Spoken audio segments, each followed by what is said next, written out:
October 16 तारिख में सामंत चंद्रशेखर स्वयंशासित महाविद्यालय प्रांगण में उद्यापित हो एक 2 दिवसीय अंतर्जातीय आलोचना चक्र जार शीर्षक थिला art architecture and cultural of Odisha bridging tradition and global narrative. आज उद्यापनी सभा सभापतित्व करथिले महाविद्यालय अध्यक्ष प्रोफेसर चित्तरंजन द्विवेदी। सभारे मुख्य वक्ता भावे जोग देइथिले सुश्री किप्री आएंगिया एल&डी डिविजन मुख्य ताज ग्रुप। एही सभार सम्मानित अतिथि भावे वक्तव्य रखिथिले श्री गिरीश चंद्र नायक एवं मुख्य अतिथि भावे जोग देइथिले डॉक्टर हिमांशु कुमार महांती। एही 2 दिवसीय आलोचना चक्र रे 70 रु ऊर्ध्व गवेषक और शिक्षाविद तांकर चयन विषय वस्तु पाठ करथिले। राज्य देश तथा देश बाहर अनेक शिक्षाविद एही आलोचना चक्र रे अंशग्रहण करथिले। ओडिया भाषा साहित्य और संस्कृतिर एभली एक पर्यवेक्षणमूलक प्रदर्शनी बुद्धिजीवी महल रे उच्च प्रशंसित होईछि। एही उद्यापनी सभा को परिचालना करथिले प्रोफेसर दीपशिखा राउतराय एवं एहार संयोजक थिले प्रोफेसर रविंद्र कुमार प्रधान। इंग्राजी स्नातकोत्तर विभाग मुख्य प्रोफेसर सस्मिता प्रामाणिक उद्यापनी संभाषण पाठ करथिले।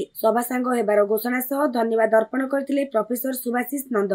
2 दिन धरी एसीएस स्वयंशासित महाविद्यालय प्रांगण में ओडिया भाषा साहित्य संस्कृति ऐतिह्य और परंपरा पर आधारित ज्ञानात्मक आलोचना और पर्यवेक्षणमूलक प्रतिध्वनि रे मुखरित होई उठिला। आज अंतिम दिवस कार्यक्रम एक्चुअली 2 दिवसीय कार्यक्रम आम जाए कथा 2 दिवसीय कार्यक्रम थिला। ऑनलाइन ऑफलाइन आम कार्यक्रम करूँ। ऑफलाइन रे बहुत जन प्रोफेसर आम पाक आसते। आज ऑनलाइन रे बाहर देश भितर बाहर बहुत जन प्रोफेसर आम सहित थे। आम गोटे पैरेलल सेशन करूँ। ये कॉन्फ्रेंस हॉल गोटे सेशन चलला बेले अन्य सब रूम मानक ऑनलाइन सेशन सब चलता। पिला जो इंटरेस्ट था जो सब बसते जाकि सार मैंने मैडम मैंने तेणु बर्तमान आम अंतिम पर्यायर आसी पहुँचु। आज भैलिडेटरी सेरेमनी यहाँ हूँ यार अंतिम पर्याय चली।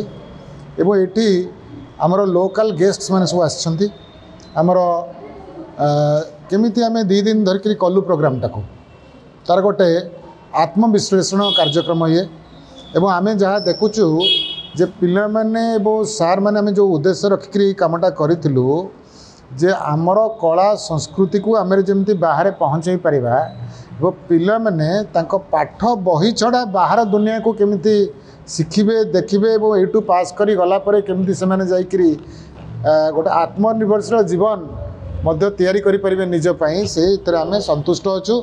से कार्यक्रम एमते कार्यक्रम हम बारंबार आयोजन करिवु एवं भविष्य में मध्य अन्य डिपार्टमेंट जो कॉलेज रा अछि से पई मध्य हम कार्यक्रम सब आयोजन करिवु। आपण मानकर उद्देश्य जहाँ था ना कहीं आम उद्देश्य जहाँ न कहने जगन्नाथ आम प्रति आशीर्वाद अच्छे कारण आपण मैंने समस्त आसवे आसिक आमको आशीर्वाद देवे और सहयोग करेंगे। धन्यवाद। नमस्कार मुझे डॉक्टर रविंद्र कुमार प्रधान सहकारी अध्यापक इंग्राजी विभाग सामंत चंद्रशेखर स्वयंशासित महाविद्यालय पुरी।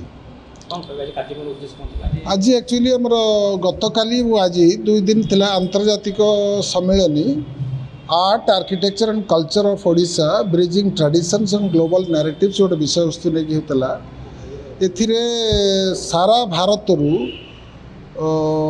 प्राय प्रोफेसर जो माने कि दिल्ली उत्तर प्रदेश गुजरात रु 5 जण प्रोफेसर आसिकी निजे आसिकी ये काली टॉक देइथिले। आज 2 जण प्रोफेसर जड़े सूरत रु जड़े यूनिवर्सिटी ऑफ इलाहाबाद रु से मैंने ऑनलाइन भी टॉक देइछंती।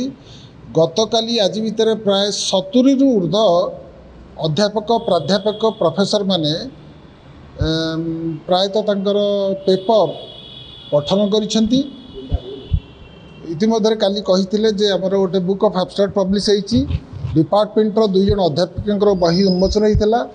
आज हमर जने पूर्वतन अध्यापक एठिकर जे कि विभाग सहित जड़ित अछंती चित्तरंजन मिश्र सार बैठक उन्मोचन है। आज समस्त अध्यापक अध्यापिका जिते सब आसते बाहर समस्ते पेपर रीडिंग कले पिला माने मध्य पार्टिसिपेट करथिले एवं आमर वार्ता थिला जे आम कला आम स्थापत्य आम संस्कृति ओडिशा बाहर को पहुँचार कौन माध्यम अच्छी।